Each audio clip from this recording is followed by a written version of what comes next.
अशोक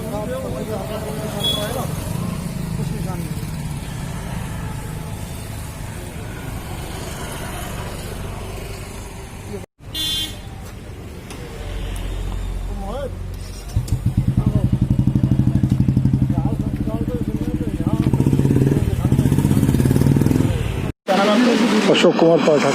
क्या हुआ था आपकी बेटी को? सुबह फ़ोन पहुंचा मेरे पास गांव में कि आपकी बेटी ख़त्म हो गई। और जब मैं यहाँ आया तो देखा तो ये तमाशा है। रात में फ़ोन 11:30 बजे पहुंचा था कि मेरी लड़की का कि मुझे बहुत मारा है, बहुत मेरी पिटाई करी है। उसके बाद ये सब सामने है। आज यही बताइए, लड़की मर गई आपकी। आपको क्या लग रहा है? अब उसमें ये भी लग रहा है मारी गई है ये, क्योंकि वो पंखा का सीन और बेड का सीन जो बता रहा है वो ये बता रहा है कैसे मारा गया है। किस तरह से मारे गए? मतलब गला दबा के या अंदर डाल के वहीं बेड में डाल दिया। कहाँ मिली है? बेड पे मिली, सीने पे निशान वगैरह। फांसी किस चीज़ से लगी उनके? फांसी बता रहे हैं वो दुपट्टे से। किस चीज़ से लगी है? लड़की कहाँ मिली है? हमें तो बेड पे मिली है। वो ये कह रहे हैं कि हमने उतारी है ये, तो हमने तुमने क्यों उतारी? पंखे पे से। हमें तो यही लग रहा है आगे पोस्टमार्टम जो रिपोर्ट आएगी उस पर आधारित है क्या है। शादी 2006 में हुई। एक बेटा है फिलहाल। पति सिंचाई विभाग में है, लेबरी में है कोई। मोहित पाठक। सुबह मेरे पास मेरे पापा का खबर आई कि पूजा की डेथ हो गई है। तब मैं देखने गया तो मुझे घर पे मृत मिली, और जब पूछा तो उन्होंने कहा कि घर वालों ने फांसी लगा दी है, लेकिन वो बेड पर लेटी हुई थी, ना फांसी पर नहीं थी। घर वालों ने चोट के निशान भी हैं उसकी बॉडी पर। बाकी जो भी होगा पीएम के बाद क्लियर होगा। मुझे तो लग रहा है कि मिलकर हत्या की गई है, उत्पीड़ित किया गया, टॉर्चर किया गया, मानसिक उत्पीड़न भी किया गया है उसका। हाँ, कुछ नीले निशान है, अब वो तो डॉक्टर मेडिकल करने के बाद ही बताएंगे क्या है। लगभग 10 साल के आसपास। एक बच्चा है 7 साल का। देखिए, आपने देखा जिस तरीके से जब भारतीय जनता पार्टी की सरकार नहीं थी तो देश में भारतीय जनता पार्टी के नेता और मंत्री जो उस समय कहा करते थे कि बहुत हुई महंगाई की मार, अब चाहिए मोदी सरकार। लेकिन आपने देखा जिस तरीके से लगातार रोज 50-50 पैसा करके लगातार डीजल और पेट्रोल के दामों में बढ़ोतरी की जा रही है। आपने आज देखा, इतिहास के पन्नों में लिखा जाएगा कि आज डीजल का दाम पेट्रोल के दामों से ज्यादा हो रहा है।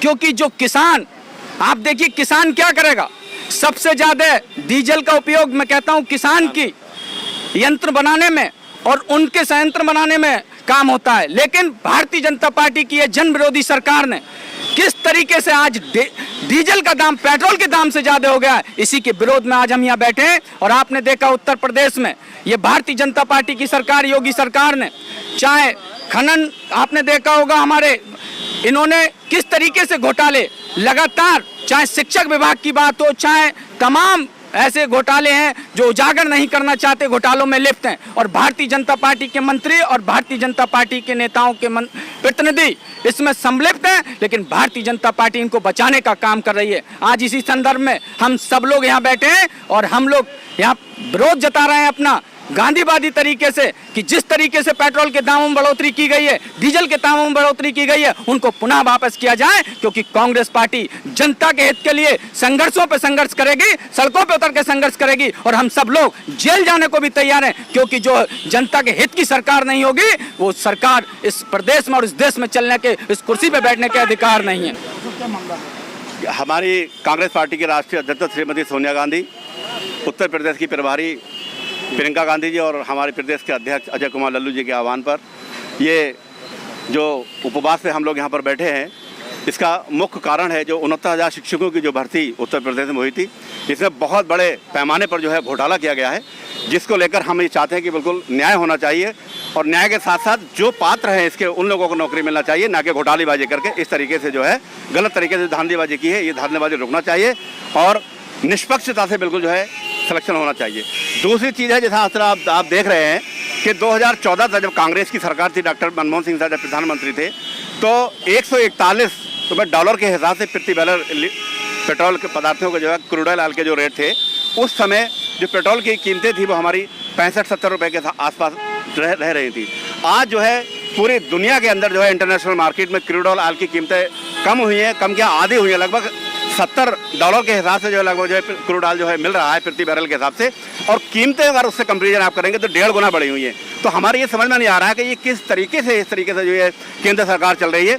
जब उस टाइम 1-1 रुपया 50-50 पैसे 10-10 पैसे बढ़ते थे, तो स्मृति ईरानी जी जो है वो अक्सर जो है संसद में जो है वो चूड़ी उतार के देती है कि चूड़ी पहले ही कांग्रेस आपसे जो है सरकार नहीं चला पा रहे। तो हम इनसे ये पूछना चाहते हैं कि आपको जब जनता ने इतना बड़ा जनाधार दिया, तो आप ये कर क्या रहे हैं? पूरी दुनिया में अगर आप डीजल पेट्रोल का रेट देखेंगे तो बिल्कुल जो है गगनचुंबी जो है रेट इस टाइम है, उसके विरोध में हम लोग यहाँ पर बैठे।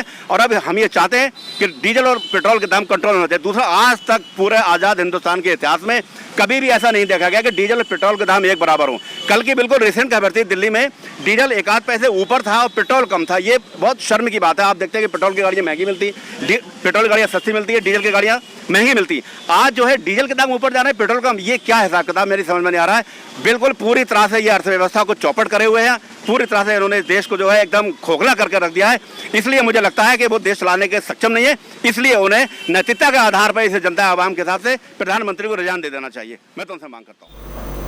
तो सर, एक फर्जी IAS अफसर पकड़ा है कमिश्नरी से, क्या मामला था और किस तरीके से ये जालसाजी कर रहा था? आज एक प्रकरण संज्ञान में आया जहां एक व्यक्ति कमिश्नरी पहुंचा था। वहां अपने आप को शशांक तिवारी IAS अफसर यूपी कैडर 2013 बैच का बता रहा था और अपने आप को मिनिस्ट्री ऑफ HRD में कोऑर्डिनेटिंग अफसर बता रहा था। शुरुआती पूछताछ में ही ये चीज़ें क्लियर हो गई कि इस तरह का कोई अधिकारी नहीं है और ये फर्जी तरीके से इम्पर्सोनेट कर रहा है अपने आप को और फर्जीवाड़ा कर रहा है। संबंधित प्रकरण में अभियोग पंजीकृत कर लिया गया है और गिरफ्तार अभियुक्त को जेल भेज दिया जा रहा है। इसकी सारी डिटेल निकलवाई जा रही है। ये कई लोगों को इसी तरह कॉल करता था और अपने आप को IAS अधिकारी बताता था। बताया जा रहा है कि बरेली में भी कई अफसरों को फ़ोन कर चुका है कि मैं IAS अफसर हूँ। इन सब चीज़ों को संज्ञान में आया? जैसा मैंने बताया, शुरुआती पूछताछ में ये चीज़ पता चली है। अब इसकी सारी डिटेल्स निकलवाई जा रही है और संबंधित प्रकरण में ऑलरेडी अभियोग पंजीकृत कर लिया गया है और इसको जेल भेजा जा रहा है।